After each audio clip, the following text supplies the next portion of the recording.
सदाशिवसमारम्भां शङ्कराचार्यमध्यमाम् अस्मदाचार्यपर्यन्तां वन्दे गुरुपरम्पराम्। अज्ञानतिमिरान्धस्य ज्ञानाञ्जनशलाकया चक्षुरुन्मीलितं येन तस्मै श्री गुरवे नमः।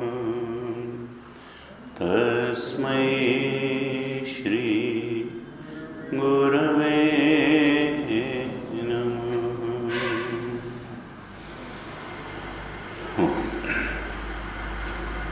ब्रह्मानंद वल्ली के प्रथम अनुवाक का पाठ करते हैं। ओम शं नो मित्रः शं वरुणः शं नो भवत्वर्यमा शं न इन्द्रो बृहस्पतिः शं नो विष्णुरुक्रमः नमो ब्रह्मणे नमस्ते वायो त्वमेव प्रत्यक्षं ब्रह्मासि त्वामेव प्रत्यक्षं ब्रह्म वदिष्यामि ऋतं वदिष्यामि सत्यं वदिष्यामि तन्माम् अवतु तद्वक्तारम् अवतु अवतु माम् अवतु वक्तारम् सहनाववतु सहनौ भुनक्तु सह वीर्यं करवावहै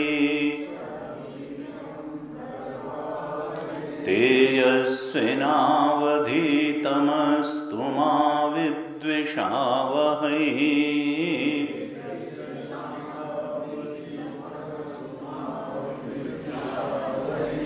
ओम शांति शांति शांति।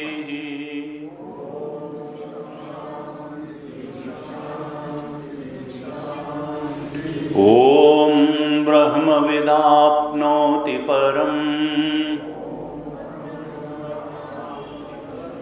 तदेशाभ्युक्ता सत्यं ज्ञानमनन्तं ब्रह्म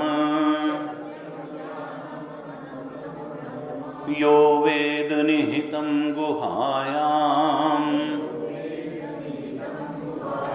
परमे व्योमन् सोष्णुते सर्वान् कामान् सः ब्रह्मणा विपश्चितेति तस्माद्वा एतस्माद् आत्मन आकाशः सम्भूतः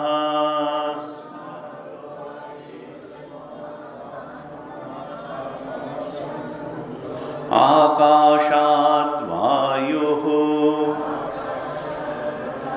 वायोरग्निः अग्नेरापः अद्भ्यः पृथिवी पृथिव्या ओषधयः ओषधीभ्यो अन्नम् अन्नात् पुरुषः स वा एष पुरुषोन्नरसमयः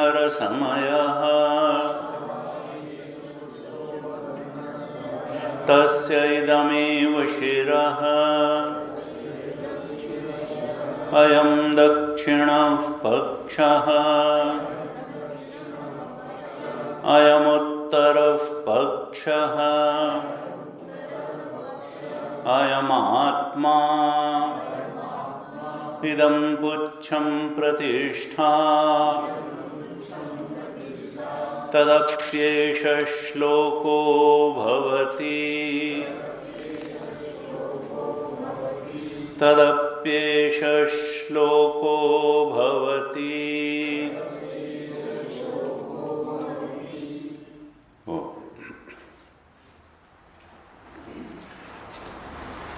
ब्रह्मानंद वल्ली के प्रथम मंत्र पर हम विचार कर रहे हैं। इसमें सबसे पहले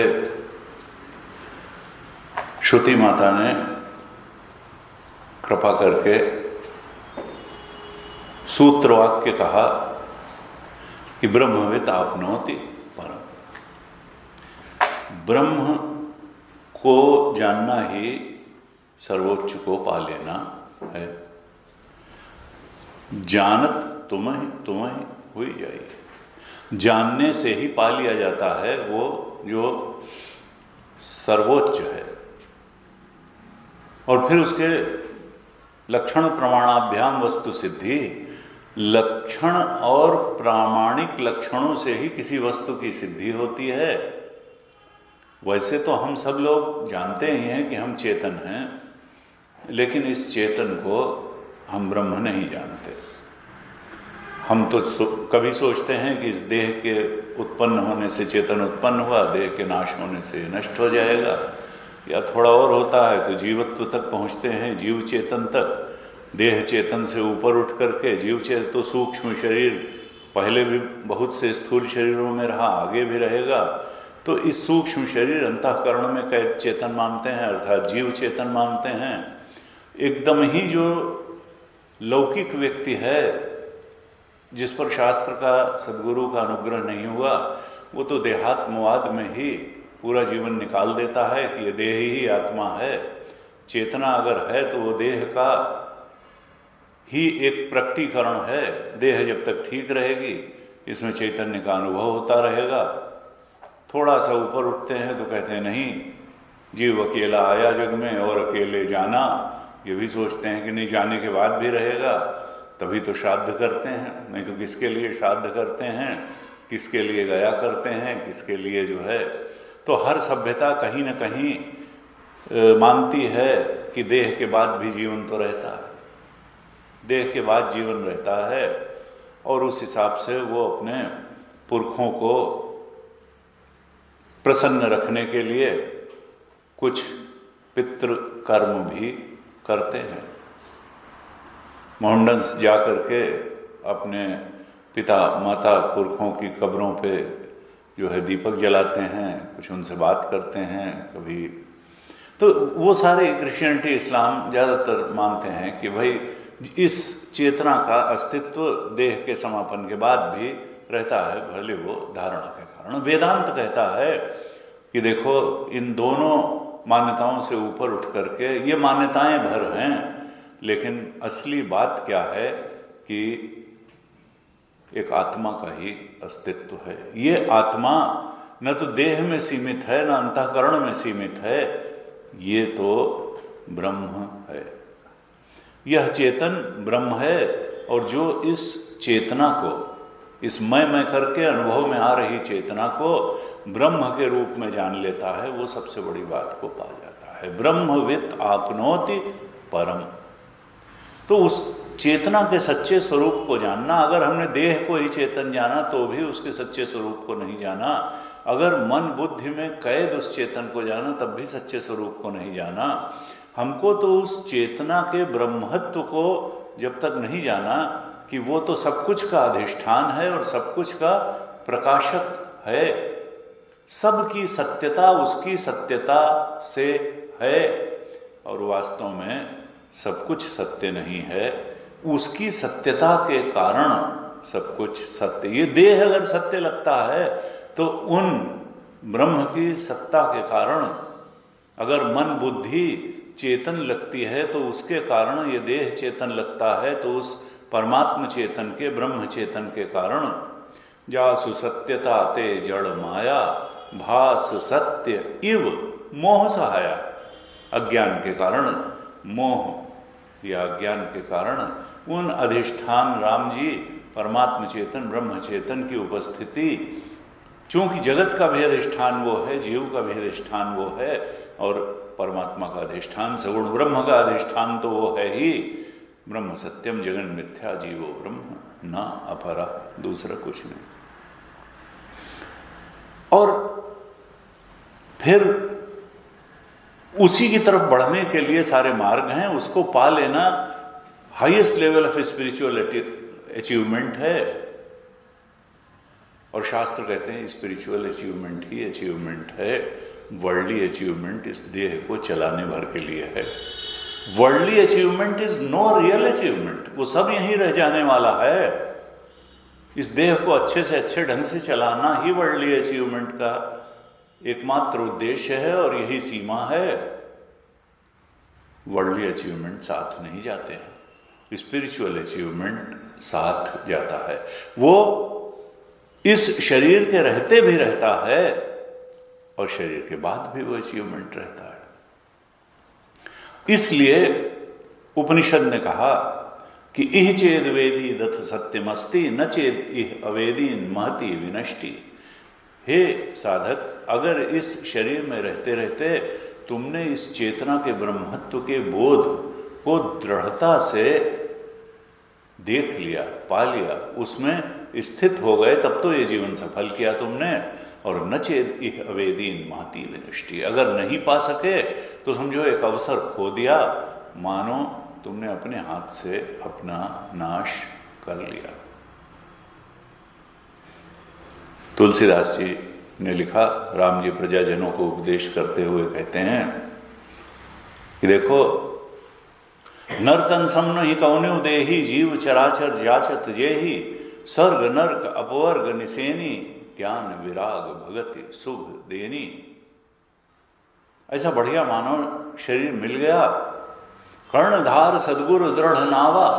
ये दृढ़ नाव है, भवसागर को पार करने के लिए मनुष्य शरीर ही एक दृढ़ जहाज है, क्योंकि छोटी छोटी नौकाओं से सागर नहीं पार किए जाते।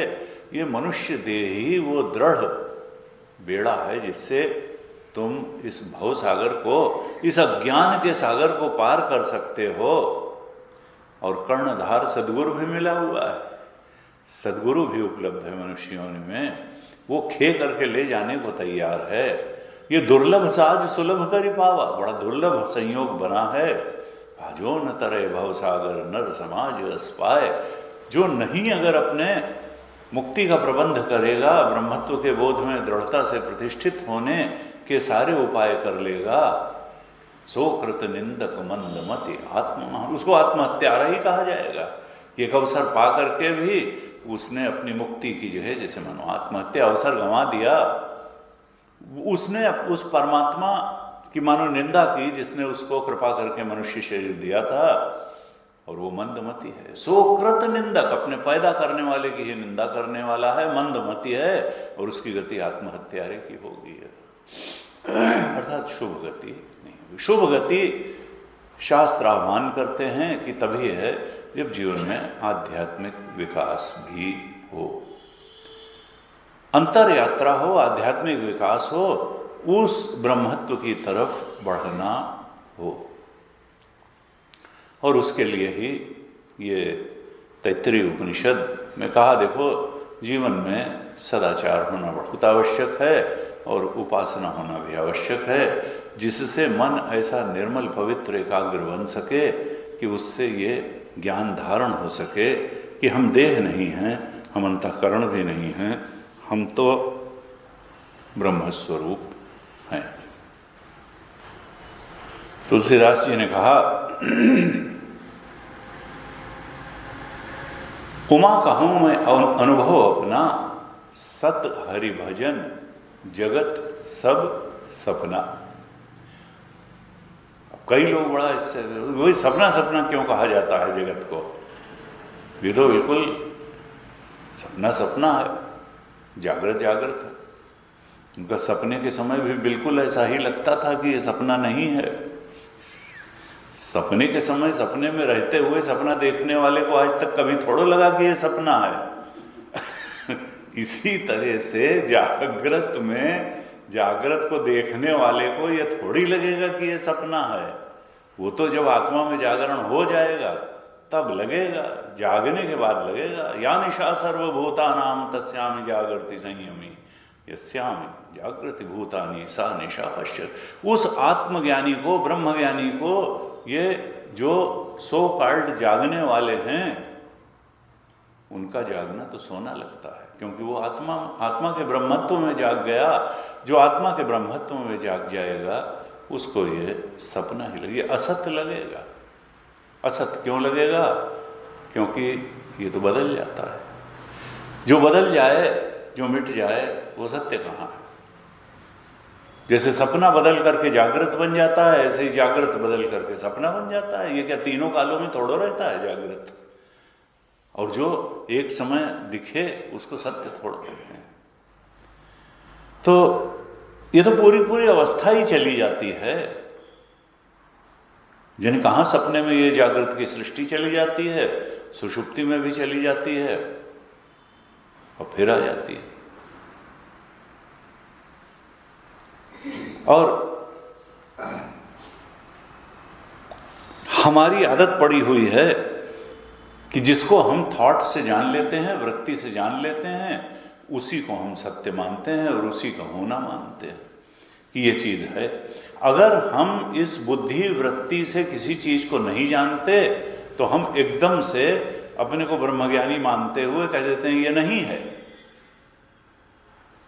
कई लोग कहते हैं भाई ईश्वर है तो दिखाओ, जैसे कि, और वेदांत बिल्कुल उल्टी चीज कहता है कि जो दिखता है वो ईश्वर नहीं है, वो सच्चा ही नहीं है। वो ईश्वर सच्ची चीज है, देखने वाला सत्य है, दिखने वाली चीज सत्य नहीं है। और वो इसमें सत्य बुद्धि सामान्य व्यक्ति करने को बैठा है कि अगर अरे दिख जाएगा तो वो ईश्वर रह ही नहीं जाएगा, क्योंकि दिखने वाली चीज झूठ है। यह दृश्यम तज्जड़म तद मिथ्या, वेदांत का सिद्धांत है। जो भी दिखाई देता है वो जड़ है और वो मिथ्या है। हर दिखने वाली चीज सच्ची नहीं होती है। रस्सी में सांप भी दिखता है, आकाश में नीलिमा भी दिखती है, मरीचिका में जल भी दिखता है, सूरज उगता और अस्त होता भी दिखता है। दिखने वाली चीज पर को सत्य मान करके मत बैठ जाओ। वेदांत कहता है असल में कोई चीज जो दिखती है वो सच्ची नहीं है, देखने वाला ही सच्चा है। दृष्टा सत्य है, दृश्य सत्य नहीं है। दृष्टा सत्य है और हम लोग छोटे छोटे दृष्टा हैं।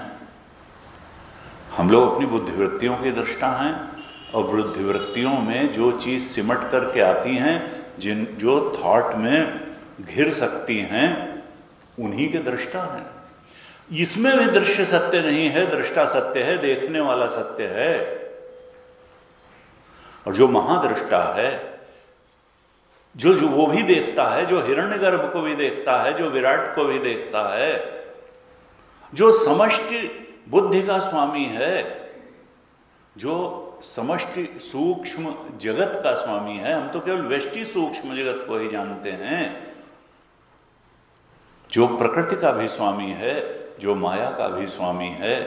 हम तो अविद्योपाधिक चेतन हैं, जो मायोपाधिक चेतन है, जो सगुण ब्रह्म है, जिसके चलाए ये दुनिया चल रही है, जिसके पैदा किए हम पैदा हुए, जवान किए जवान हुए और मारने से मारेंगे।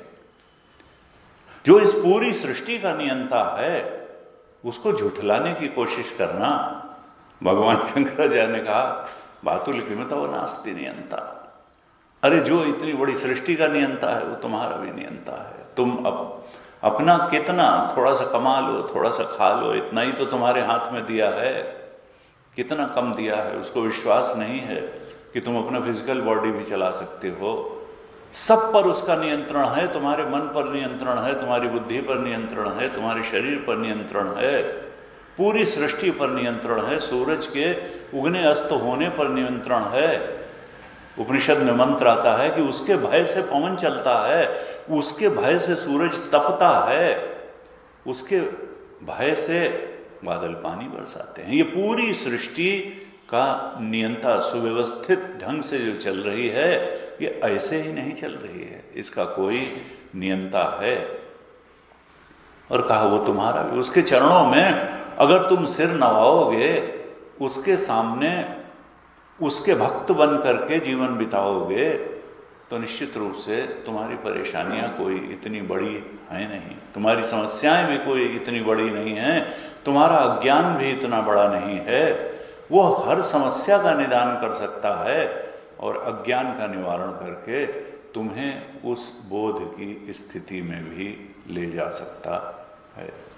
इसीलिए भक्त संतों ने कहा कि भगवान का भजन ही जीवन का उद्देश्य है।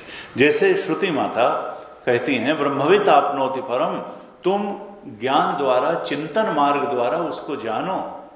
ऐसे ही फिर भक्ति के आचार्यों ने कहा कि उमा कहूँ मैं अनुभव अपना, सत हरि भजन जगत। वासनाओं का भजन सत्य नहीं है। कामनाओं को पूरी करने के लिए जो हम जिंदगी भर भजन, कामनाओं और कामना पूर्ति का ही भजन करते करते निकाल देते हैं, वो कुछ सच्चा बच्चा नहीं, कुछ मिलेगा नहीं। कामना पूरी हो तो भी नहीं मिलेगा, ना पूरी हो तो भी नहीं। तो इसलिए कामना पूर्ति का भजन छोड़ करके परमात्मा का भजन करो। तुलसीदास जी ने कहा वही सत्य है। जितना भगवान का भजन कर लोगे वो सच्चा होगा। कामनाओं का भजन करने से कुछ मिलने वाला नहीं है। सत हरि भजन जगत सब सपना। लेकिन हम सोचते हैं कि अगर वृत्ति से हमने जाना किसी चीज को तो वो सत्य है, और वृत्ति के घेरे में नहीं आया, वृत्ति से हम जान नहीं पाए, तो फिर वो चीज सच्ची नहीं है। हम आत्मा को भी वृत्ति का विषय बना करके जानना चाहते हैं, और ऐसा तो कभी हो नहीं सकता है। किसी शायर ने कहा कि जो ख्यालों में घिर गया वो बेइंतहा कैसे हुआ। ये सत्यम ज्ञानम अनंतम ब्रह्म श्रुति ने कहा कि ब्रह्म जो होगा, परमात्मा तुम्हारी बुद्धि के दायरे में, बुद्धि वृत्ति थॉट के दायरे में नहीं आएगा। थॉट बहुत छोटी चीज है, परमात्मा बहुत बड़ा। ब्रह्म बृहत्वाद ब्रह्म, उससे बड़ा कुछ है ही नहीं। तो उतनी बड़ी वो वृत्ति से उसको तो जाना नहीं जा सकता है। अगर वो ख्यालों में घिर जाता, अभी शायर भी वहां तक पहुंच जाते हैं, उसने कहा जो ख्यालों में घिर गया वो बे इंतहा यानी इनफाइनाइट यानी अनंत कैसे होगा, अनंत थॉट में कैसे गिर जाएगा। जो ख्यालों में घिर गया वो बे इंतहा कैसे हुआ। फिर कहता है शायर कि ख्यालों में गर तू नहीं आया तो मैंने कैसे जाना कि तू खुदा है। ख्यालों में गर तू नहीं आया तो मैंने कैसे जाना कि तू खुदा है। अब ये बड़ी विचित्र बात है कि ख्यालों में वो घिरता नहीं है क्योंकि वो इनफाइनाइट है, अनंत है, और फिर भी ख्यालों में नहीं घिर के आया, फिर भी जान लेते हैं लोग कि खुदा है, खुदा है। ख्यालों में अगर तू नहीं आया तो मैंने कैसे कहा। ये है उस ब्रह्म की अनिर्वचनीयता। वेदांत की ख्याति अनिर्वचनीय ख्याति है। यहां पर कुछ नहीं कह सकते हैं कि है कि नहीं है, माया है कि नहीं है, परमात्मा है कि नहीं है। अनिर्वचनीय ख्याति है। न तो मना कर सकते हैं ना हाँ कह सकते हैं, क्योंकि बुद्धि तो वहां बेकार हो जाती है, उसके बारे में बुद्धि प्रमाण दे ही नहीं सकती है, लेकिन इनकार भी कर नहीं सकते हैं। वहां पर क्या होता है कि चेतन होने को हम मना नहीं कर सकते हैं, और फिर अगर व्यष्टि चेतन है तो समष्टि चेतन को भी कैसे मना कर देंगे। अगर हम अपने को व्यक्ति मान करके चल रहे हैं, व्यक्ति का स्थूल शरीर है तो समष्टि का भी एक स्थूल जगत है। व्यष्टि स्थूल है अगर तो समष्टि स्थूल भी है। अब अगर व्यष्टि सूक्ष्म शरीर है तो समष्टि सूक्ष्म शरीर क्यों नहीं होगा। अगर समष्टि स्थूल है तो समष्टि सूक्ष्म भी होगा। व्यष्टि स्थूल को चलाने के लिए व्यष्टि सूक्ष्म है तो समष्टि स्थूल को चलाने के लिए समष्टि सूक्ष्म भी होगा। और फिर जब व्यष्टि का कारण शरीर है तो समष्टि का भी कारण शरीर होगा। समष्टि सूक्ष्म शरीर, समष्टि बुद्धि भी होगी, विराट भी होगा, हिरण्यगर्भ भी होगा, और फिर अगर हम अविद्योपाधिक चेतन हैं तो फिर मायोपाधिक चेतन भी होगा। अगर हम जीव चेतन हैं तो फिर ईश चेतन भी होगा। अगर हमारी जीव चेतन अल्पज्ञ और अल्प शक्ति है तो फिर वो सर्वज्ञ और सर्वशक्ति भी होगा। हम नकार नहीं सकते हैं अनुमान से अपने इस देह तीन शरीरों के अनुमान से ही हम समष्टि के भी तीन अस्तित्व के स्तरों का बिल्कुल अनुमान लगा सकते हैं। और फिर जब हम भक्ति मार्ग से बढ़ते हैं या ज्ञान मार्ग से बढ़ते हैं तो फिर उसकी सहायता का भी हमको अनुभव होता है। हम अगर नियंत्रित हैं तो हम नियंता को झुठला कैसे सकते हैं। लेकिन उधर बढ़ने के लिए वृत्ति के घेरे में तो वो आएगा नहीं। अगर जैसे हम संसार की चीजों को सोचते हैं कि जान लेंगे, ऐसे ही हम भगवान को, ब्रह्म को जान लेंगे तो घेरेगा नहीं, थॉट के दायरे में आएगा नहीं। फिर अनेक हमारे जो विचारक हुए, चिंतक हुए, ऋषि, ब्रह्मर्षि, महर्षि हुए, उन्होंने तरीके बताए। योग दर्शन में पतंजलि महाराज ने कहा, देखो चित्त का निरोध करके, चित्त का वृत्ति का उपयोग करके तो वहां तक नहीं पहुंच सकते हो। वृत्ति का निरोध करके तुम जो बचेगा वो तुम हो, वही आत्मा का स्वरूप है। योगश्चित्त वृत्ति निरोध। तुम ऐसा करो, चित्त की वृत्तियों का उपयोग मत करो, निरोध करो, साक्षी हो जाओ। वृत्ति को महत्व ही देना खत्म कर दो, ये दूसरी चीज है, तुम दूसरी चीज हो। तुम उससे तादात्म्य करके वृत्ति के ज्ञान को अपना ज्ञान, तुम ज्ञान स्वरूप हो और तुम वृत्ति के ज्ञान से ज्ञानी बन करके समझते हो हम बहुत बड़े हो गए। तुमने अपने को सीमित कर लिया। तुम उस वृत्ति के साक्षी मात्र हो, दृष्टा हो। तुम वृत्ति के दृष्टा बन करके रह जाओ, वृत्ति से तादात्म्य करके वृत्ति में जो कुछ आ रहा है वो बन करके मत रह जाओ कि वृत्ति में क्रोध आया तो तुम क्रोधी हुए, लोभ आया लोभी हुए, वृत्ति में ज्ञान आया तो तुम ज्ञानी हुए, वृत्ति नहीं जान पाई तो तुमने अपने को अज्ञानी मान लिया। वृत्ति को अपना काम करने दो, तुम तो उसके दृष्टा मात्र हो, तुम दृष्टा होकर के रह जाओ, वृत्ति से तादात्म्य करना ही छोड़ दो। Be a distant and indifferent observer of your own thoughts. Indifferent observer हो जाओ, उसको महत्व ही देना छोड़ दो और डिस्टेंट ऑब्जर्वर हो जाओ। जो अपनी ही वृत्तियों का निर्लिप्त दृष्टा बन गया वो साक्षी भाव में स्थित हो गया, दृष्टा भाव में स्थित हो गया। और योग दर्शन ने कहा वही दृष्टा तुम्हारा स्वरूप है। वृत्ति रूप दृश्य और उसमें आने वाली चीजें तुम्हारा स्वरूप नहीं है। अज्ञान के कारण तुम उससे तादात्म्य करके अपना स्वरूप को मानने लगते हो। तुम तो दृष्टा हो। कहा जब वृत्ति का निरोध हो जाता है, दृष्टा भाव में स्थित रहते रहते उससे डिस्टेंस बनाते हैं, उसके इनडिफरेंट और डिस्टेंट ऑब्जर्वर बन जाते हैं अपनी ही थॉट्स के। तदा दृष्टु स्वरूपे अवस्थानम, तब दृष्टा की स्वरूप में स्थिति होती है। अब दृष्टा वृत्ति में स्थित नहीं रहता बल्कि स्वरूप में स्थित हो जाता है। और ये चीज अगर बढ़ने लगे तो यही समाधि। और उस समय दृष्टा जब स्वरूप में स्थित होता है तो उस समय जो शांति घेरती है, जो विषय निरपेक्ष सुख मिलता है, वही आत्म सुख है और वही आत्म शांति है।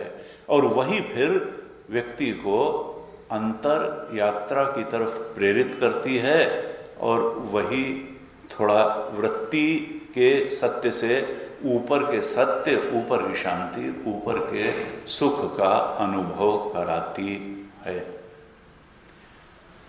लेकिन ये हो क्यों नहीं पाता? कामनाओं के दबाव के कारण। जन्म जन्मांतर से संस्कार, वासनाएं, कामनाएं हमारे कारण शरीर के रूप में बैठी हुई हैं, वो हमको दृष्टा स्वरूप में स्थित रहने नहीं देती हैं। कामनाओं का दबाव कहता है नहीं, वृत्ति से तादात्म्य करो। और वृत्ति जिस चीज की मांग कर रही है उस मांग को पूरा करने के लिए इंद्रिय और शरीर के माध्यम से संसार में कर्म करने में भी लग जाओ और उस प्राणी पदार्थ परिस्थिति को पाओ और पा करके अपने को धन्य मानो, सुख दुख के भागी बनो। क्योंकि अगर मिल जाएगी तो सुखी होंगे, नहीं मिलेगी तो दुखी होंगे।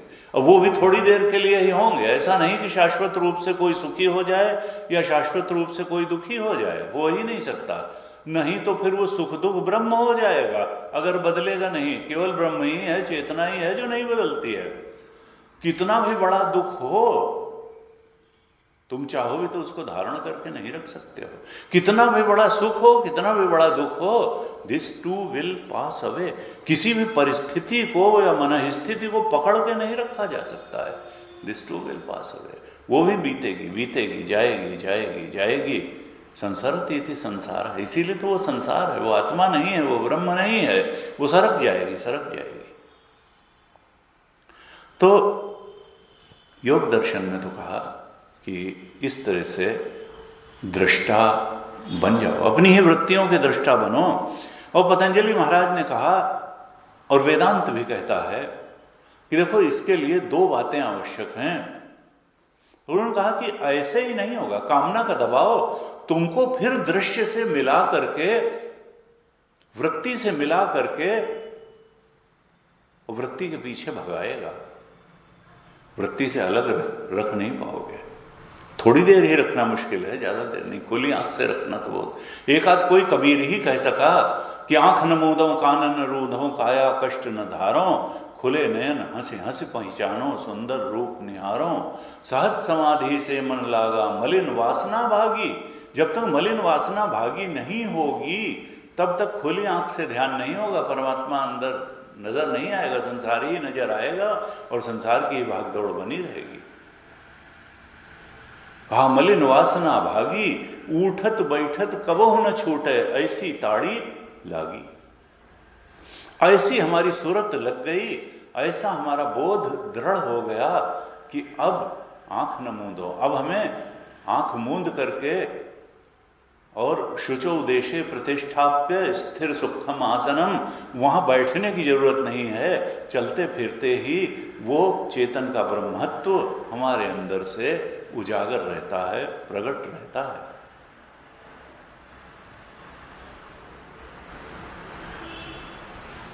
पतंजलि महाराज ने कहा और गीता में भी कहा कि ये दृष्टा और दृष्टा का ब्रह्मत्व, योग दर्शन तो दृष्टा तक आकर के पूरा हो जाता है। वेदांत कहता है कि नहीं, दृष्टा को ब्रह्म भी जानना पड़ेगा, तब जाकर के बात पूरी होगी। बिना दृष्टा को ब्रह्मत्व को जाने विज्ञान अधूरा है। इसीलिए वेदांत योग दर्शन पर इंप्रूवमेंट है। तुमको ब्रह्मविद आपनोति, केवल तथा दृष्टु स्वरूपे अवस्थानम तक ही अगर तुमने जाना तो इसके लिए गुरु की कोई जरूरत नहीं है, ये तो ध्यान लगा के तुम जान सकते हो।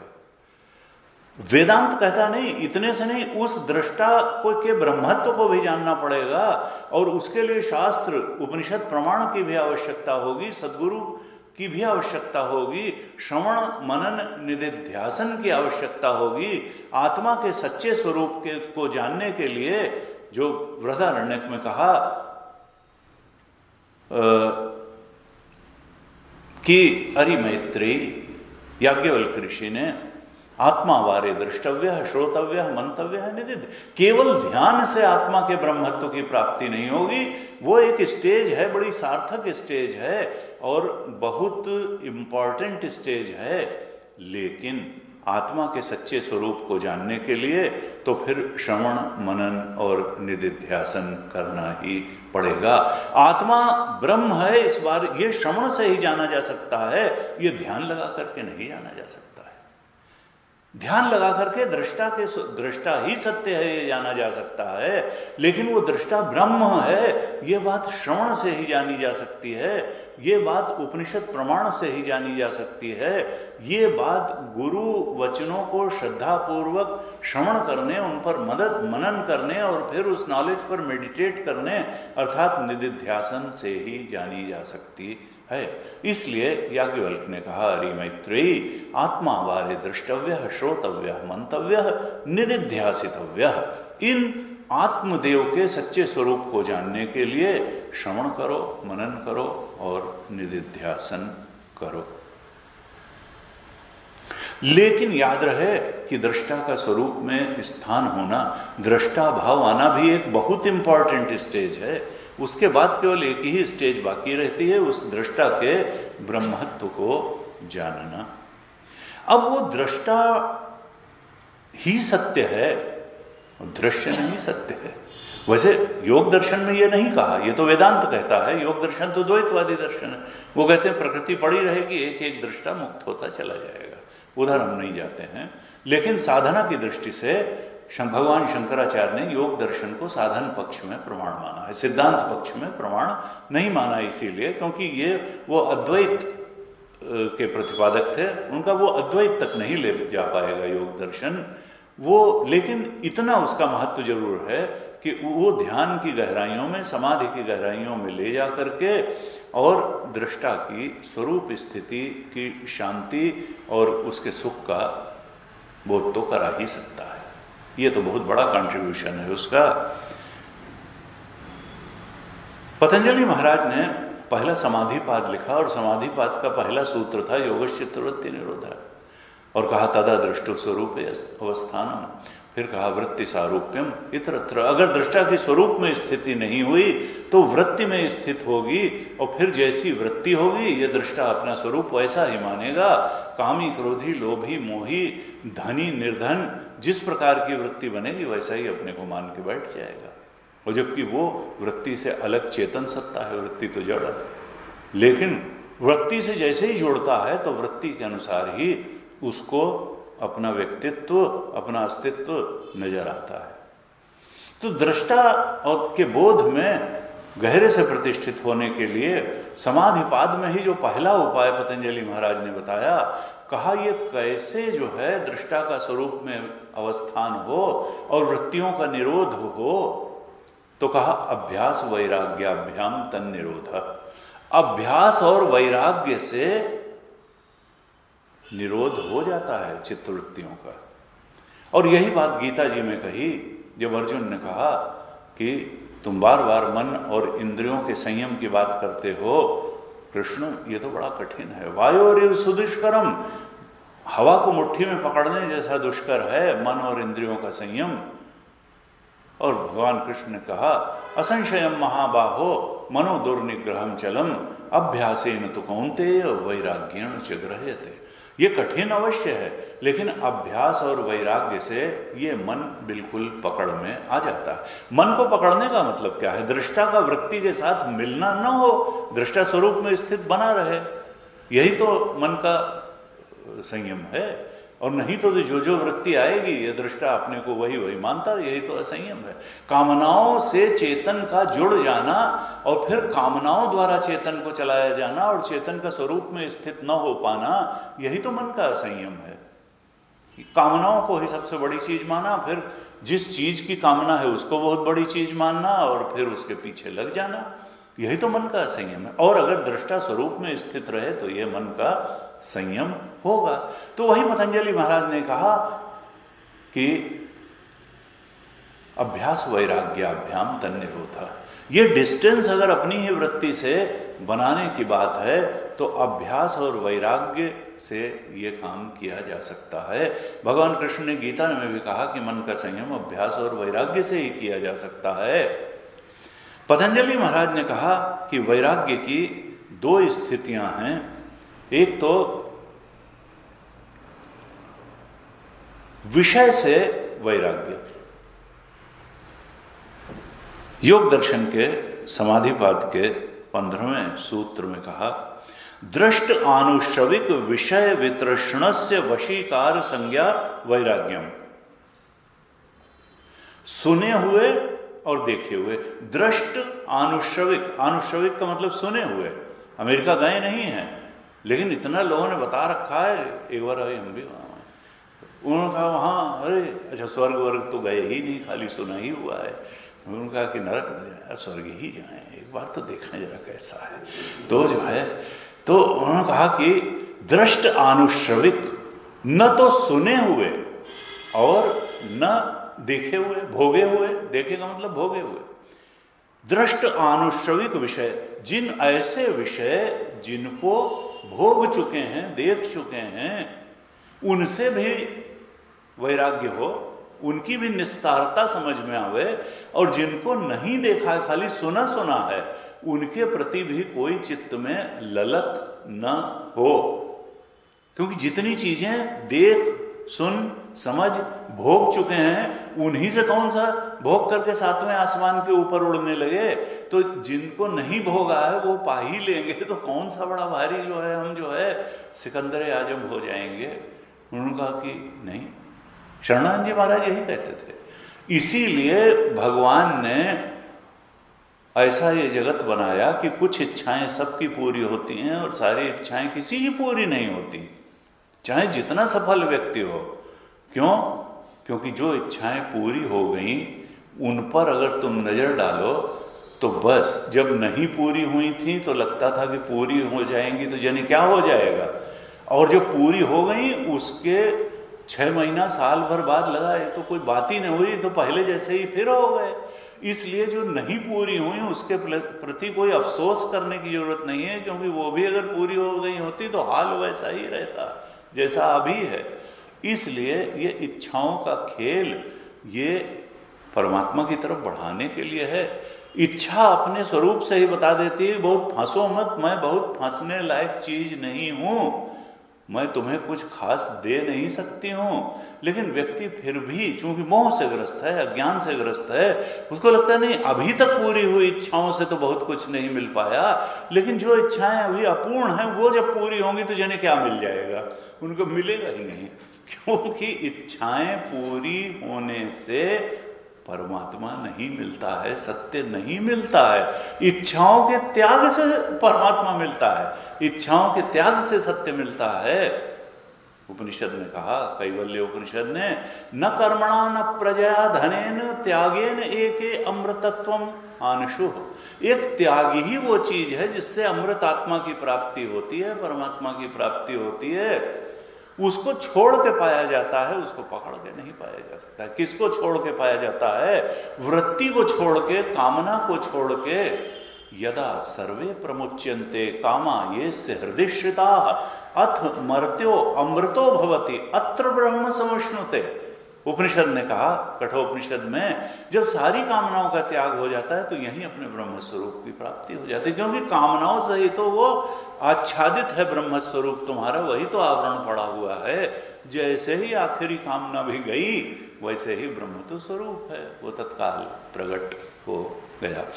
तो पतंजलि महाराज ने कहा कि इसके लिए दृष्टा के स्वरूप के अवस्थान के लिए भी उन्होंने बताया कि दो चीजें चाहिए, वैराग्य और अभ्यास। गीता में भगवान कृष्ण ने भी बताया कि दो ही चीजें चाहिए, वैराग्य और अभ्यास। पतंजलि महाराज ने वैराग्य को थोड़ा और खोल दिया, दो स्तर पे बताया। एक तो विषय से वैराग्य, ये अपर वैराग्य कहा, और दूसरा कहा फिर गुणों से ही वैराग्य, त्रिगुण से ही वैराग्य। अब त्रिगुण से बना हुआ तो हमारा मन भी है, बुद्धि भी है, वृत्तियां भी हैं और सारा संसार है। माया का तो सब संसार है। केवल चेतन के अलावा जो कुछ भी हमारे अंदर है, वो जानने वाले तत्व के अलावा अंदर से बाहर तक, वृत्ति से लेकर के वृत्ति के विषयों तक जो कुछ भी है सब त्रिगुण से ही बना हुआ है, सतरजतम से ही बना हुआ है। कहा ये गुण वैतृष्णम, ये पर वैराग्य है। गुणों से ही वितृष्णा हो जाना, और वितृष्णा उसी से होती है जिसमें यह लगता है कि इससे कुछ मिलेगा नहीं, इसको छूटने से कुछ छूटेगा नहीं, इसको पाने से कुछ मिल नहीं जाएगा। जैसे कि रजनीश कहते थे कि भाई जब ये हो गई, मिट्टी हो गई चीज, आप अपने घर का कूड़ा फेंक करके किसी को बताते नहीं है कि भाई 1.5 किलो कूड़ा निकला, तो मिट्टी हो गई चीज। वो ईमानदारी के संबंध में ये बात बताते थे कि एक सज्जन मुझसे मिले, उन्होंने कहा आज से 20 साल पहले मुझे 20 लाख रुपए का ऑफर हुआ था और मैंने उसको ठुकरा दिया।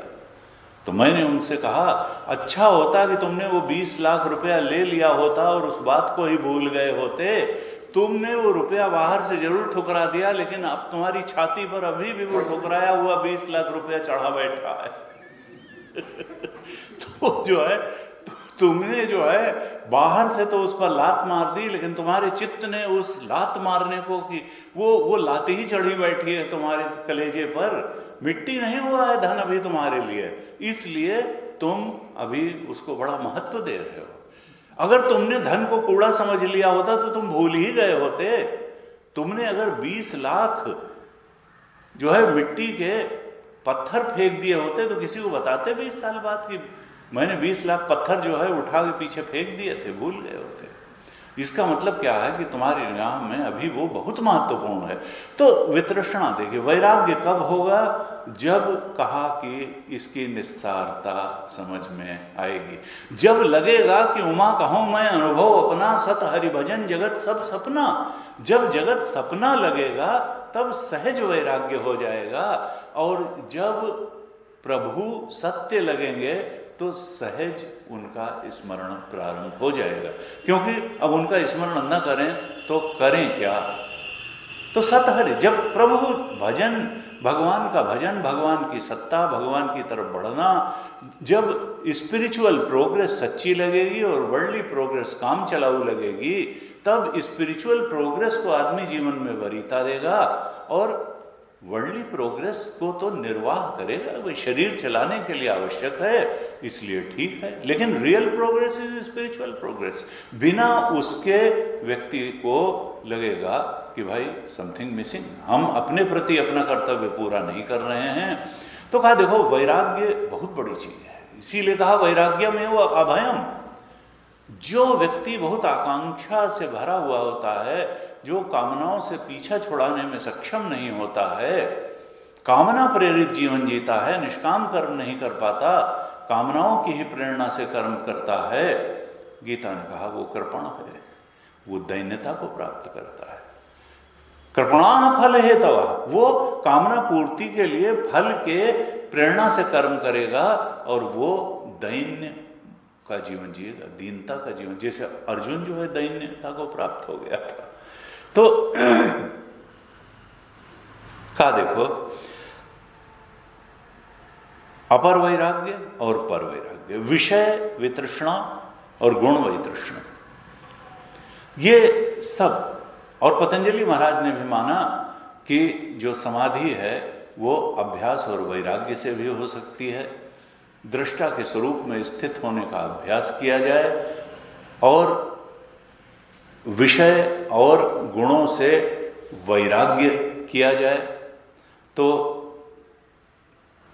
दृष्टा के स्वरूप के बोध तक तो आत्मा के बोध में प्रतिष्ठित हुआ ही जा सकता है।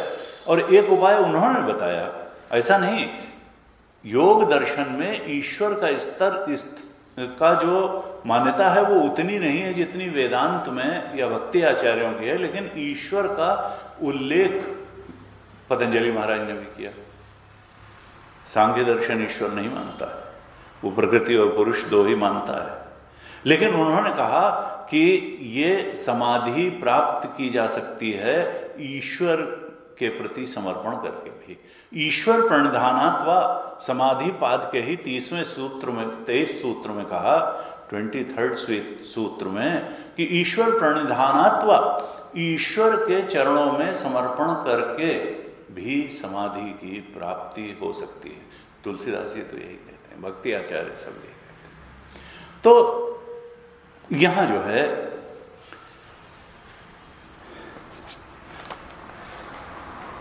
जितना मूल स्ट्रक्चर है हमारे शास्त्रों का, आचार्यों का, हर व्यक्ति कुछ कुछ दूर तक पहुंचा और अपने अपनी बात कही, लेकिन किसी की बात गलत नहीं है, वो किसी स्टेज तक पहुंचाती है और अंत में उस ब्रह्मत्व की स्थिति तक पहुंचाने वाला वेदांत है। चाहे वैशेषिक हो, चाहे न्याय हो, चाहे योग हो, चाहे सांख्य हो, चाहे पूर्व मीमांसा हो, सबकी अपनी उपयोगिता है और किसी सत्य के किसी स्तर तक वो सब दर्शन पहुंचाते हैं। लेकिन अंत में जो उपनिषद प्रतिपादित सर्वोच्च स्थिति ब्रह्मत्व की स्थिति है, वहां तक वेदांत पहुंचाता है। और उसी के लिए श्रुति माता ने कहा, ब्रह्मविद आपनोति परम। हमने कल चर्चा की थी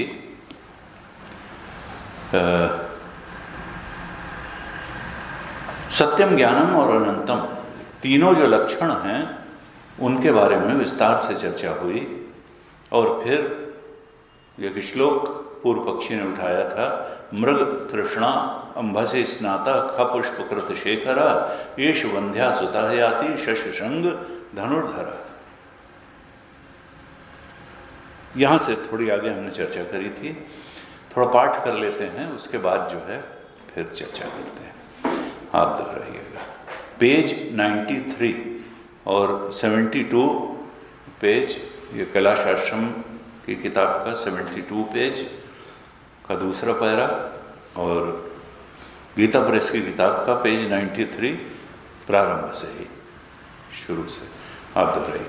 सत्यादीनाम अनृतादि धर्म निवृत्ति परत्वात् विशेष्यस्य च ब्रह्मणः उत्पलादिवत् प्रसिद्धत्वात् मृगतृष्णाम्भसि स्नातः खपुष्पकृतशेखरः एष वन्ध्यासुतः याति शशशंग धनुर्धरः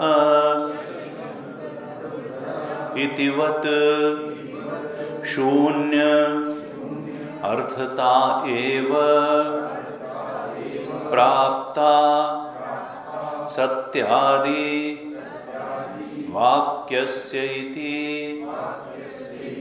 चेत् न लक्षणार्थत्वात् विशेषणत्वे अपि सत्यादीनां लक्षणार्थ प्राधान्यम् इति अवोचाम। शून्ये हि लक्ष्ये अनर्थकं लक्षणवचनं लक्षणार्थत्वात् मन्यामहे न शून्यार्थता इति। विशेषणार्थत्वे अपि च सत्यादीनां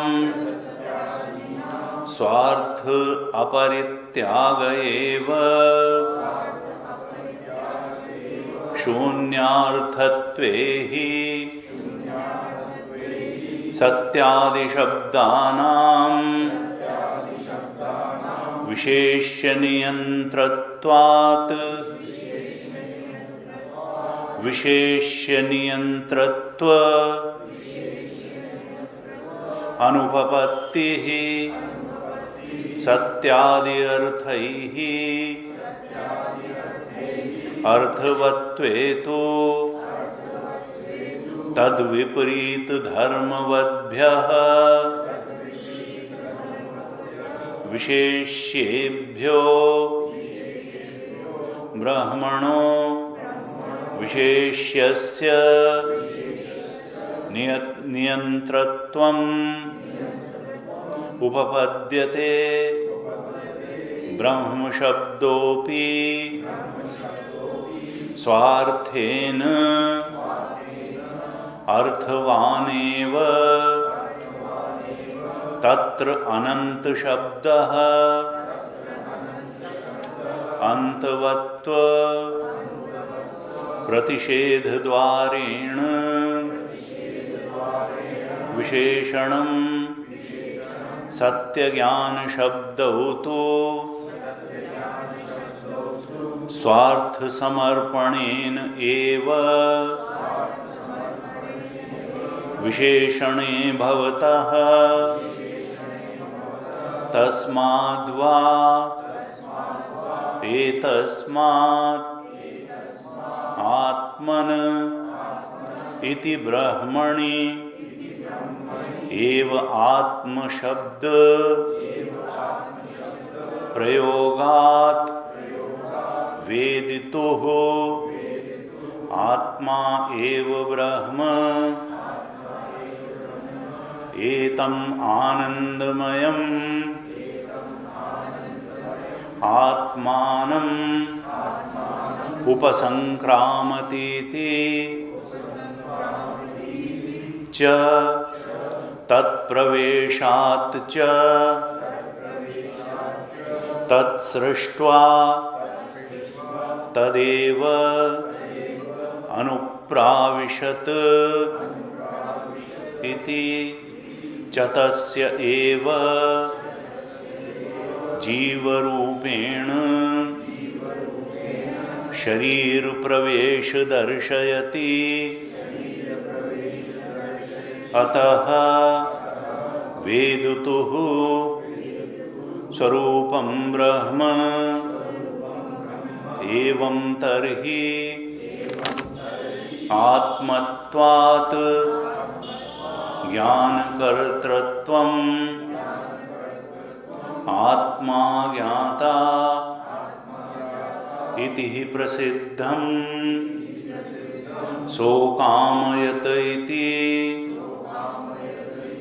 कामिनः ज्ञानकर्तृत्व प्रसिद्धिः। अतः ज्ञानकर्तृत्वात् ज्ञप्ति ब्रह्म इति अयुक्तम् अनित्यत्व प्रसंगात् च यदि नाम ज्ञप्तिः ज्ञानम्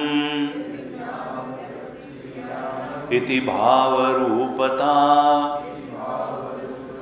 ब्रह्मणः तथा अपि अनित्यत्वं प्रसज्येत पारतन्त्र्यं च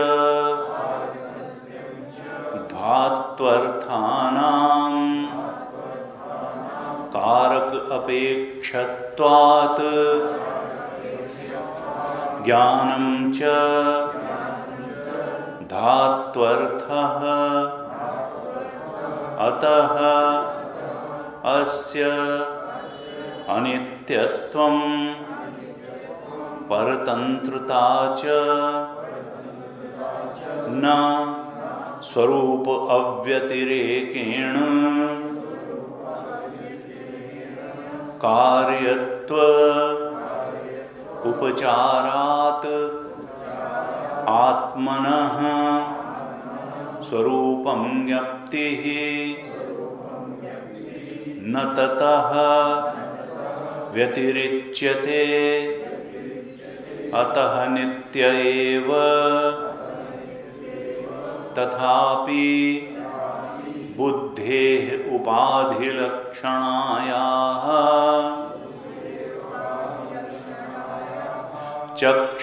चक्षुरादिद्वारैः विषयाकारेण परिणामिन्याः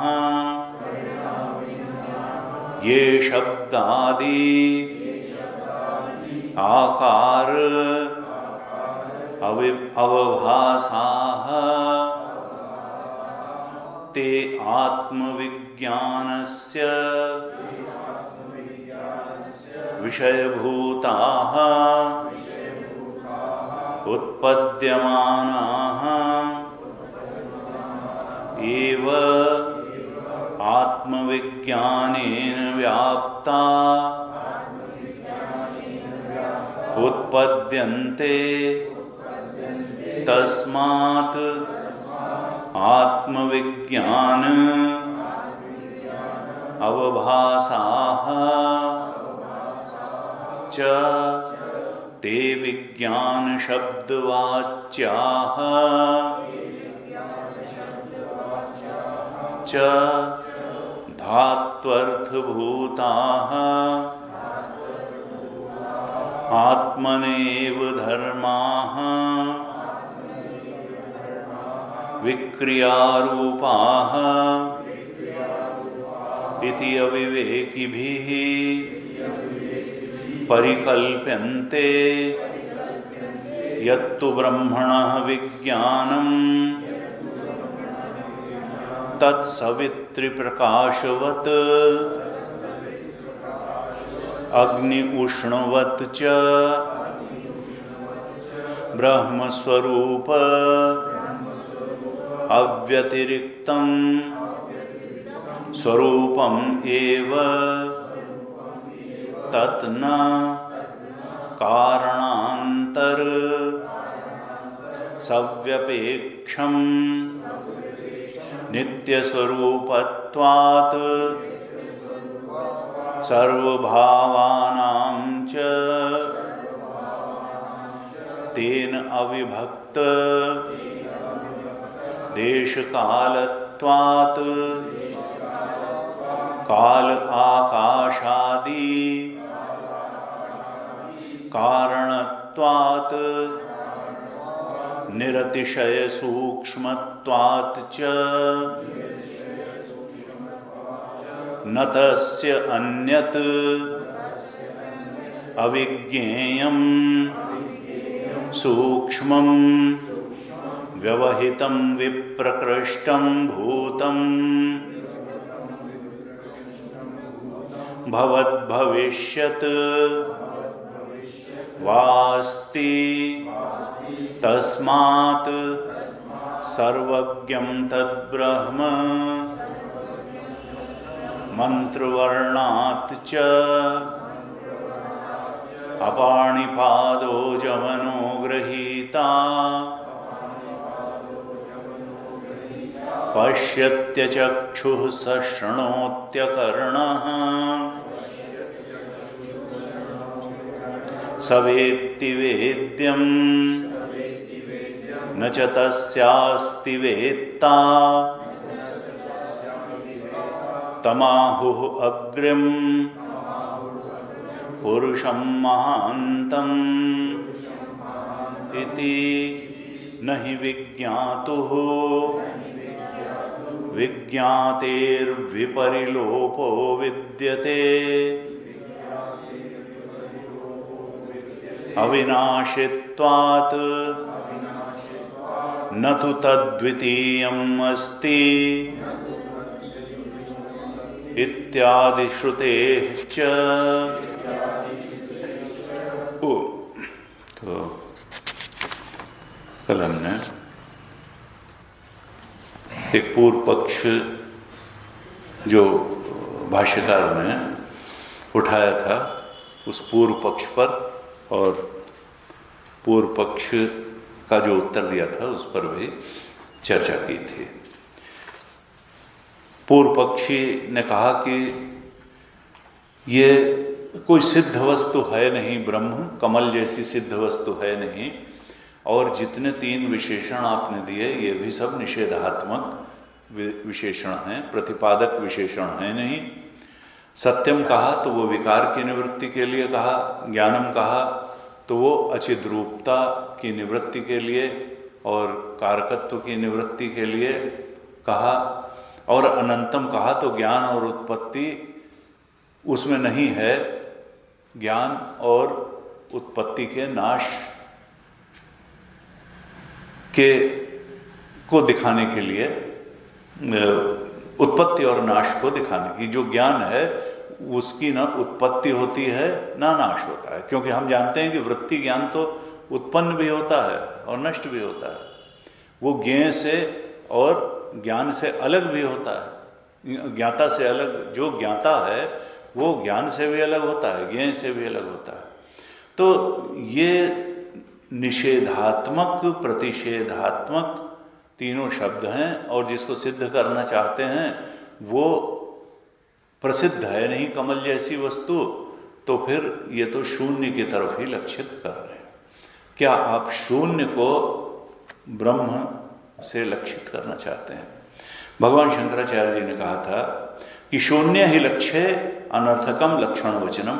अगर शून्य को ही लक्षित करने का लक्ष्य होता, ब्रह्म से शून्य को ही इंगित किया जा रहा होता, तो लक्षण देने की कोई आवश्यकता नहीं थी। अगर लक्ष्य शून्य है तो उसके लक्षण करने का कोई मतलब ही नहीं रह जाता है। इसलिए जिसके लक्षण बताए गए हैं वो लक्षण शून्य नहीं हो सकता है। फिर कहा विशेषणार्थत्वे अपि च सत्यादीनाम स्वार्थ अपरित्याग एव।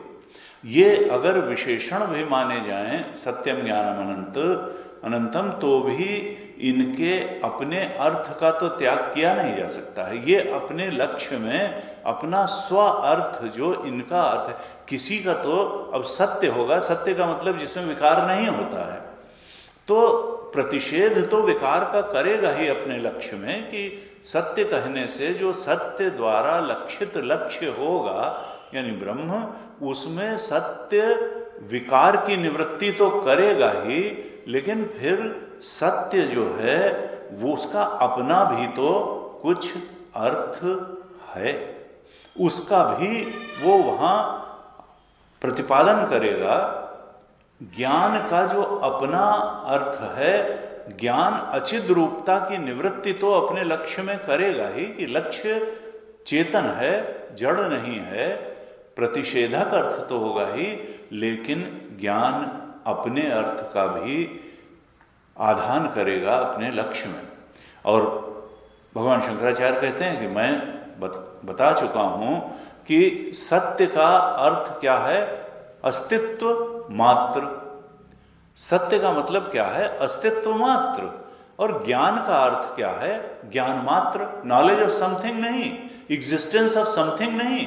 सत और चित्त का क्या मतलब है? सत्यम और ज्ञानम का अर्थ क्या है? जब लक्षण किए ब्रह्म के सत्यम और ज्ञानम, तो सत्यम का अर्थ यह है कि जिसमें कोई विकार नहीं होता, अर्थात ब्रह्म में कोई विकार नहीं होगा, साथ साथ ये भी होगा कि वो अस्तित्व है, ये नहीं कि वो शून्य है।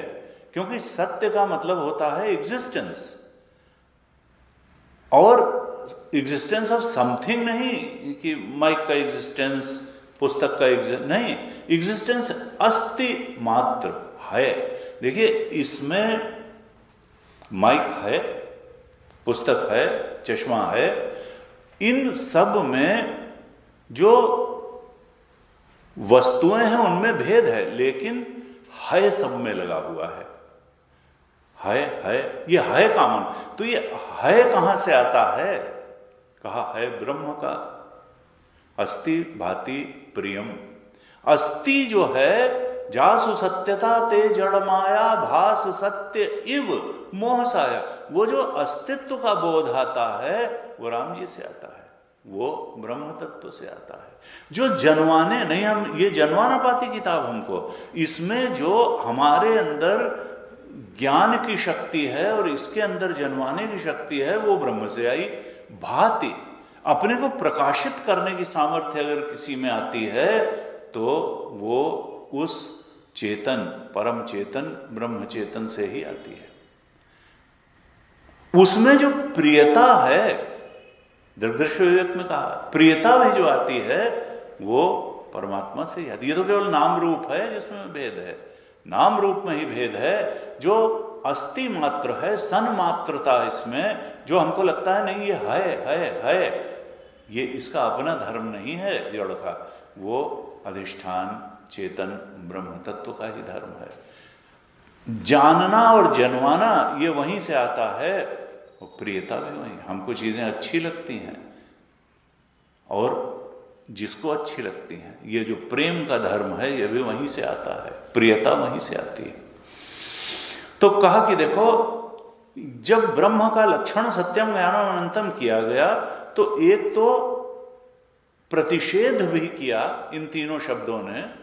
कहीं विकार का प्रतिषेध किया, कहीं अचिद रूपता का प्रतिषेध किया, और कहीं उत्पत्ति और नाश का अनंतम शब्द से प्रतिषेध किया। लेकिन अपने स्वार्थ का भी आरोपण उस लक्ष्य ब्रह्म में किया, जैसे सत्य शब्द ने सन्मात्र या एग्जिस्टेंस इटसेल्फ का आधान उस ब्रह्म तत्व में किया कि उसकी ही सत्ता है, सत्ता मात्र है वो एग्जिस्टेंस ऑफ समथिंग नहीं है। एग्जिस्टेंस इटसेल्फ अगर है किसी का तो वो ब्रह्म तत्व का है। इसी प्रकार से नॉलेज इटसेल्फ है, बाकी सबका ज्ञान उधार लिया हुआ है, हमारी बुद्धियों का ज्ञान उधार लिया हुआ है। ज्ञान स्वरूप है तो ब्रह्म, सत्ता सत स्वरूप है, सत्ता मात्र है तो ब्रह्म, और अनंत स्वरूप उत्पत्ति नाश वाला। बाकी सब चीजें उत्पत्ति नाश वाली हैं लेकिन फिर भी सच्ची लगती हैं, लेकिन इन सब उत्पत्ति और नाश वाली चीजों का जो अधिष्ठान ब्रह्म है वो उत्पत्ति और नाश वाला नहीं है, वो अनंत है। इस प्रकार से भगवान शंकराचार्य ने कहा कि देखो, तुम उसको शून्य नहीं कह सकते, शून्यवाद का निराकरण किया।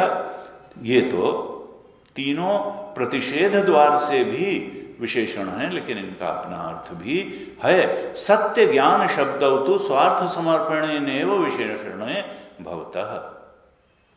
कहा केवल तत्र अनंत शब्द अंतवत्व प्रतिषेध द्वारेण विशेषण। केवल अनंत शब्द जो है ये तो केवल प्रतिषेध वृत्ति से ही विशेषण है, लेकिन सत्य ज्ञान शब्द तो स्वार्थ समर्पणेन एव विशेषण भवता। लेकिन सत्य और ज्ञान ये दोनों शब्द अपने अर्थ का भी ब्रह्म में समर्पण करते हैं। अपने अर्थ का समर्पण करके, एक कहता है एग्जिस्टेंस इटसेल्फ, एक कहता है नॉलेज इटसेल्फ, सन्मात्र चिन्मात्र, अपने अर्थ का भी। हाँ, अनंत शब्द वो केवल प्रतिषेध द्वार से ही ब्रह्म का विशेषण है। क्यों? क्योंकि ब्रह्म उत्पत्ति और नाश वाला नहीं है, ये प्रतिषेध करता है। कहा कि और फिर ब्रह्म का अपना अर्थ भी है, बृहत्वात् ब्रह्म, जिससे बड़ा कुछ भी नहीं है। इसलिए कहा कि वो शून्य नहीं है। अब कहते हैं, फिर एक और पूर्व पक्ष आता है, किस लिए? कि ब्रह्म अगर कारण है तो फिर उसकी कारणता का स्वरूप क्या है? जब सदैव सौम्य इदमग्रे आसीत था, सती था, तो फिर वही कारण होगा। तो उसकी कारणता क्या है? क्या आरंभवाद है कि परिणामवाद है? जैसे मिट्टी घड़े का कारण है वैसा है? कैसा कारण है? कहते हैं तस्माद् वा एतस्माद् आत्मनः इति ब्रह्मण एव आत्म शब्द प्रयोगात वेदितुः आत्मा एव ब्रह्म। पूर्व पक्षी कहता है कि जब कारणता की बात आई तब श्रुति ने ब्रह्म की जगह आत्मा शब्द कह दिया। थोड़ा श्रुति अगर हम देखें तो जो मूल श्रुति है, प्रमाण तो वही है, फिर भाष्य तो उसी पर लिखा गया है। मूल श्रुति में कहा ओम ब्रह्मविद आपनोति परम। श्रुति माता कहती हैं ब्रह्मविद जो है वो परम, और परम क्या है? ब्रह्म। ब्रह्मविद आपनोति ब्रह्म, ब्रह्मविद ही ब्रह्म की प्राप्ति कर लेता है। तदेशाभ्युक्ता, ये ऋचा कही गई है। फिर कहा सत्यम ज्ञानम अनंतम ब्रह्म, ब्रह्म के लक्षण क्या किए? सत्य, ज्ञान और अनंत। कहा यो वेद निहितम गुहायाम परमे व्योमन, ये मिलता कहां है? ब्रह्म का बोध कहां होता है? कहा परमे व्योमन, गुहायाम। गुहा का मतलब क्या है? बुद्धि गुहा, हृदय गुहा। हृदय क्या है? शुद्ध बुद्धि को ही हृदय कहते हैं। निर्मल शुद्ध पवित्र बुद्धि को ही हमारे यहां शास्त्र में हृदय नाम से कहा गया। यो वेद नहीं, जो इस हृदय गुहा या बुद्धि गुहा में बैठा हुआ है, अर्थात बुद्धि को प्रकाशित करने वाला जो चेतन है, उसको जो जान लेता है ब्रह्म रूप में, सोष्णुते सर्वान कामान, उसकी सारी कामनाएं एक साथ पूरी हो जाती हैं। ब्रह्मणा विपश्चितेति, कहा वह ये संपूर्ण भोगों को एक साथ प्राप्त हो जाता है। और कहा ऐसे उस ब्रह्म को जो देख लेता है उसकी सारी कामनाएं एक साथ पूरी हो जाती हैं। फिर जब सृष्टि की बात श्रुति ने बताना प्रारंभ किया तब कहा तस्माद् वा एतस्माद् आत्मन आकाशः संभूता, इस आत्मा से आकाश उत्पन्न हुआ। अब पूर्व पक्षी वहां क्या उठाना चाह रहा है प्रश्न, कि अभी तक ब्रह्म की बात कर रहे थे, ब्रह्मणा विपश्चितेति सत्यम ज्ञानम अनंतम ब्रह्मविद आपनोति परम। यहां जब सृष्टि रचना की बात बतानी शुरू की तो ब्रह्म की जगह एकदम से शब्द ले आए आत्मा। तस्माद् वा एतस्माद् आत्मन आकाशः संभूता, यहां पर कह दिया आत्मा से आकाश की उत्पत्ति हुई, तो यहां भी ब्रह्म ही कह देते। यहां पर आत्मा श्रुति ने क्यों कहा? और श्रुति कोई बात ऐसे ही हल्के में या मजाक में नहीं कहती है, उसका जो है बिल्कुल एक आशय होता है, एक एक कामा का भी कोई अर्थ होता है, अवग्रह का भी कोई अर्थ होता है। श्रुति का एक एक अक्षर, एक एक शब्द प्रमाण है।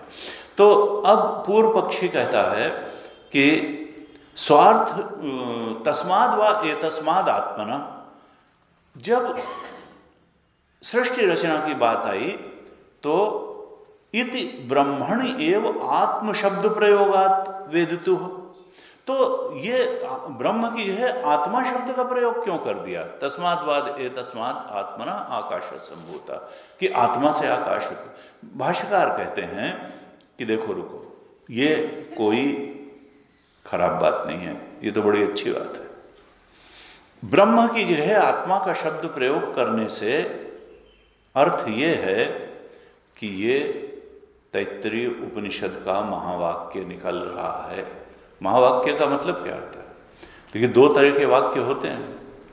एक वो वाक्य जो आत्मा का निरूपण करते हैं, यानी त्वम पदार्थ का शोधन करते हैं, ये जो चेतना हम मैं करके अनुभव कर रहे हैं इसका सत्य क्या है, इसको कहते हैं त्वम पदार्थ का शोधन। और एक ये सृष्टि जिस चेतन के चलाए चल रही है वो है ईश चेतन, जो ईश्वर तत्व का विश्लेषण करने वाले वाक्य हैं या जो जीव तत्व का विश्लेषण करने वाले वाक्य हैं, इनको कहते हैं अवान्तर वाक्य। और जो दोनों की एकता, यानी यहां भी जब तुम पदार्थ का शोधन करते करते जाएंगे तो उसका अर्थ निकलेगा शुद्ध चेतन, प्योर कॉन्शियसनेस। और जो समष्टि को चलाने वाला, समष्टि का अधिष्ठान चेतन है, उसको जब हम तत्पदार्थ का शोधन करते करते आगे जाएंगे तो निकलेगा वो भी प्योर कॉन्शियसनेस। और प्योर कॉन्शियसनेस दो नहीं होते, जो हमारा सत्य है शुद्ध चेतन और जो समष्टि का सत्य है शुद्ध चेतन, तो शुद्ध चेतन चेतन तो एक होते हैं। लहरों में अंतर है, जल में अंतर नहीं है। तो ये जो त्वम और तत्पदार्थ का ऐक्य बताने वाले वाक्य हैं, जो जीव और ईश्वर के एकत्व को बताने वाले वाक्य हैं, उनको कहते हैं महावाक्य। जैसे तत् त्वम असि, प्रज्ञानम ब्रह्म, अयम आत्मा ब्रह्म, अहम ब्रह्मास्मि। ये चारों वेदों से एक एक रिप्रेजेंटेटिव महावाक्य ले लिया गया।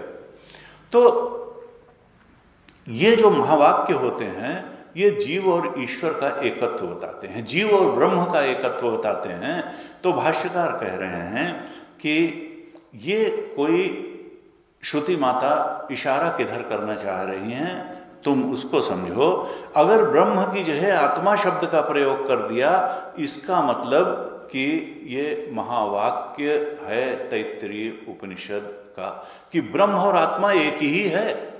ये नहीं है कि जो जिस चेतन को तुम अपने अंदर मैं करके अनुभव कर रहे हो वो ब्रह्म से अलग कोई चीज है, वो ब्रह्म ही है। ब्रह्मण एव आत्म शब्द प्रयोगात वेदितो आत्मा एव ब्रह्म। ये जो आत्मा शब्द का प्रयोग किया गया ब्रह्म की जगह, इसका अर्थ महावाक्य ही है। श्रुति कहना चाहती है कि आत्मा ब्रह्म ही है और ब्रह्मात्मा है। ज्ञाता की आत्मा को ही ब्रह्म कहा गया है। एतम आनंदमयम आत्मानम उपसंक्रामति इति, ये भी तैत्तिरीय में अभी आने वाला है। दूसरे मंत्र में आएगा ये। कहा वो ब्रह्म उस आनंदमय आत्मा में प्रवेश कर जाता है। एतम आनंदमयम आत्मानम उपसंक्रामति, आनंदमय आत्मा में प्रवेश करके उस आनंदमय आत्मा को चेतन बनाने वाला कौन है? ब्रह्म है। इस अन्नमय कोश में भी प्रवेश करके इसको चेतन बनाने वाला ब्रह्म ही है। प्राणमय कोश में प्रवेश करके उसको चेतन बनाने वाला ब्रह्म ही है। मनोमय कोश में भी प्रवेश करके उसको चेतन बनाने वाला ब्रह्म ही है। विज्ञानमय कोश में प्रवेश करके उसको चेतन बनाने वाला भी ब्रह्म ही है। कहते हैं तत्प्रवेशाच्च, इस प्रकार से ये जो प्रवेश श्रुति और सृष्टि श्रुति है कि आकाश उससे उत्पन्न हुआ, आकाश से वायु, यानी इन सब की उत्पत्ति का अधिष्ठान कौन है? वही ब्रह्म तत्व। और कहीं कोई कंफ्यूज न कर जाए ब्रह्म तत्व जन कौन है, इसलिए श्रुति ने कह दिया आत्म तत्व। कि तुम सोचो अपने ब्रह्मत्व को कि तुमसे ही सब कुछ पैदा हुआ है। ये चेतन जिसको तुम मैं करके अनुभव कर रहे हो, इस चेतन से ही निकला है। वो ब्रह्म कोई अजूबी चीज नहीं है। तत्सृष्ट्वा तद एव अनुप्राविशत इति, पूरी सृष्टि का, ये भी तैत्तिरीय में आने वाला है अभी, कि पूरी सृष्टि का सृजन करके वो ब्रह्म फिर उस सृष्टि में प्रविष्ट हो गया। वही ब्रह्म इस कार्यकरण संघात में भी प्रविष्ट हुआ, इस अंतःकरण मन बुद्धि में भी प्रविष्ट हुआ। कहा तस्य एव जीव रूपेण शरीर प्रवेशम दर्शयति। जब वो इस कार्यकरण संघात में प्रविष्ट हुआ तो उसका नाम क्या पड़ा? उसका नाम पड़ गया जीव। जीव रूपेण शरीर प्रवेश दर्शयति। जब इस मन बुद्धि और शरीर में प्रवेश किया तो उसका नाम हो गया जीव। अतः वेदतुः स्वरूपम ब्रह्म।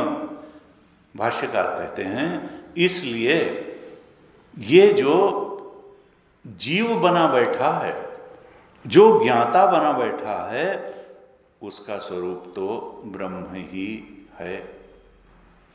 यानी क्या है कि ये संसार भी चिद धातु से ही बना है और हम भी चिद धातु, चेतन धातु से ही बने हैं। उस चिद धातु से जिसका परिच्छेदक कोई नहीं है, जो अनलिमिटेड है, अनंतम है। हम अपने को लिमिटेड महसूस करते हैं अज्ञान के कारण, लेकिन हमारा स्वरूप ब्रह्म स्वरूप अपरिच्छिन्न है, त्रिविध परिच्छेद शून्य है, देश काल वस्तु तीनों से अपरिच्छिन्न है, इसलिए ये ब्रह्म है। जो ब्रह्म है वो जीव हो कैसे सकता है? इसका मतलब क्या है कि जीवत्व मिथ्या है, कमबख्त खुदा होकर बंदा नजर आता है। जीवत्व मिथ्या है जब वो लिमिटेड है ही नहीं, ब्रह्म और उसी से बना है, वो चेतना स्वरूप है, वो सत्स्वरूप है, वो अनंत स्वरूप है, उसी ने प्रवेश किया। अप्रवेश क्या करेगा? अभी इस पर और चर्चा होगी, हो भी चुकी है कि क्या हुआ ना कुछ हुआ नहीं हारा, क्या बनेगा? उससे जो चीज़ बदल नहीं सकती, कोई सच्ची सृष्टि हो सकती है।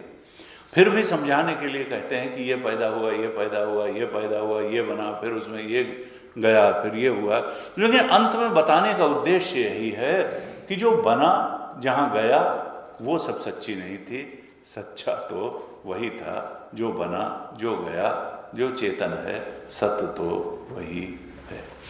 ओम पूर्णमदः पूर्णमिदं पूर्णात् पूर्णमुदच्यते पूर्णस्य पूर्णमादाय पूर्णमेवावशिष्यते। ओम शांति शांति शांति। हरि ओम। श्री गुरुभ्यो नमः। हरि ओम।